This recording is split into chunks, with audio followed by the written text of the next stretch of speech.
ఈరోజు స్థానికంగా ఆరేకల్ దగ్గర ఉన్న మెడికల్ కళాశాల దగ్గర ఇవాళ ప్రెస్ మీట్ నిర్వహించడానికి కారణం అంటే రాష్ట్రంలో ఏవైతే ఆనాడు వైఎస్ఆర్ గవర్నమెంట్లో ఏదైతే రాష్ట్ర ప్రభుత్వం 17 మెడికల్ కళాశాలలు తీసుకొచ్చిందో ఆ మెడికల్ కళాశాలని ఈరోజు దాదాపు 10 కళాశాలని ప్రైవేట్ పరం చేయడం అనేది చాలా దుర్మార్గమైన విషయం.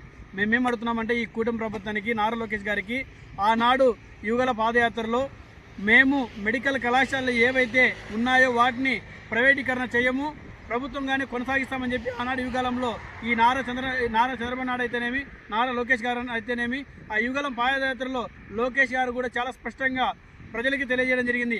ఇప్పుడేం అడుగుతున్నామంటే మొన్న రీసెంట్ జరిగిన క్యాబినెట్ మీటింగ్లో ఈ యొక్క పీపీసీ పద్ధతిని ఎందుకు మీరు ముందు తెచ్చారు? పీపీపీ పద్ధతి ద్వారా దాదాపు 10 కళాశాలని ప్రైవేటీకరణ చేయడం అనేది చాలా దారుణమైన పరిస్థితి.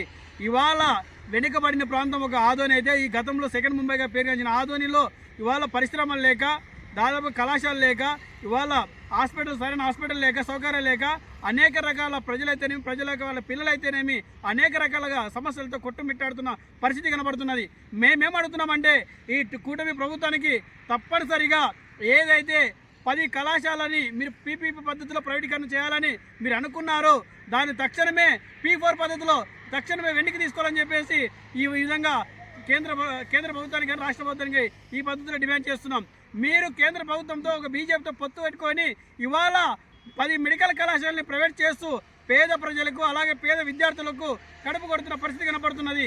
పేద విద్యార్థులకైతేనేమి, పేద ప్రజలకైతేనేమి నాణ్యతమైన విద్య అందాలన్నా, నాణ్యతమైన వైద్యం అందాలన్నా తప్పకుండా ఏవైతే 10 కళాశాలలు ఉన్నావో వాటిని ప్రభుత్వమే కొనసాగించాలి.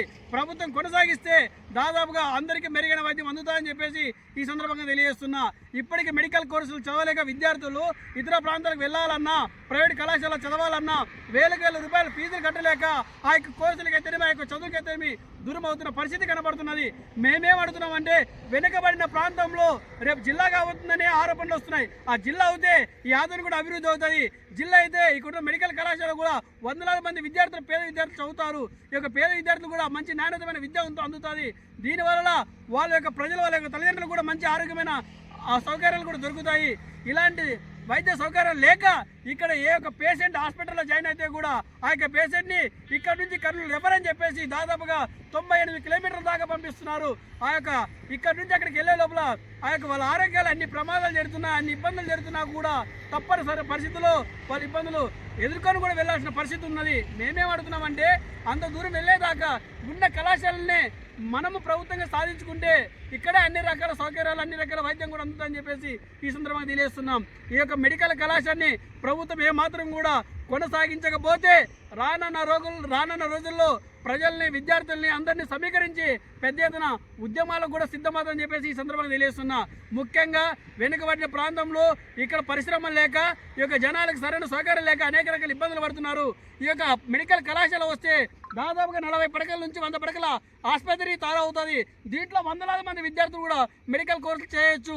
దాదాపుగా విద్యార్థులకు ఉపాధి దొరుకుతుంది. ఇకుండా ప్రజలకు కూడా కొంతవరకు ఉపాధి కల్పిస్తుంది. అలాగే ఏ గ్రామాల చుట్టుపక్కల ఉన్న దాదాపుగా 14 మండలాలు ఏవైతే ఉన్నాయో ఆ మండలాల నుంచి అనేక రకాల సౌకర్యాల కోసం ఇక్కడే హాస్పిటల్లో చేరడానికి కూడా మంచి సదుపాయాలు ఉంటాయని చెప్పేసి ఈ సందర్భంగా తెలియజేస్తున్నా. ఇప్పటికైనా ప్రైవేట్ వాళ్ళ చేతులు పెడితే ఇదే కళాశాల ముందు అనేక ధర్నాలు చేపడుతూ రానున్న రోజుల్లో పెద్ద ఎత్తున ఉద్యమాలతో పాటు దీక్షలు కూడా మేము సిద్ధమవుతామని చెప్పేసి ఈ యొక్క కేంద్ర ప్రభుత్వం, రాష్ట్ర ప్రభుత్వానికి తెలియజేస్తున్నా. ఇప్పటికైనా రాష్ట్ర ప్రభుత్వం అయితేనేమి, నారా చంద్రబాబు గారు అయితేనేమి, నారా లోకేష్ గారు అయితేనేమి తప్పనిసరిగా ఈ యొక్క సమస్యపై స్పందించి ఈ యొక్క మంచి విద్యార్థులు ఏదైతే ఉన్నారో ఈ యొక్క సమస్యలపైన ఎవరైతే డిమాండ్ చేస్తున్నారో వాళ్ళకు గుడ్ న్యూస్గా దీన్ని ప్రభుత్వం కొనసాగిస్తామనే పద్ధతిలో చెప్పాలని చెప్పేసి ఈ సందర్భంగా ఒక పీడిఎస్ ప్రజాశీల విద్యార్థి సమస్య ఆధ్వర్యంలో అలాగే డిఎస్ఎఫ్ ఆధ్వర్యంలో ప్రత్యేకంగా ఈ యొక్క ప్రభుత్వానికి హెచ్చరిస్తూ ఈ యొక్క పద్ధతిలో తెలియజేస్తామని చెప్పేసి ఈ విధంగా మాట్లాడుతున్నా. పేరు పీడిఎస్ రాష్ట్ర నాయకులు.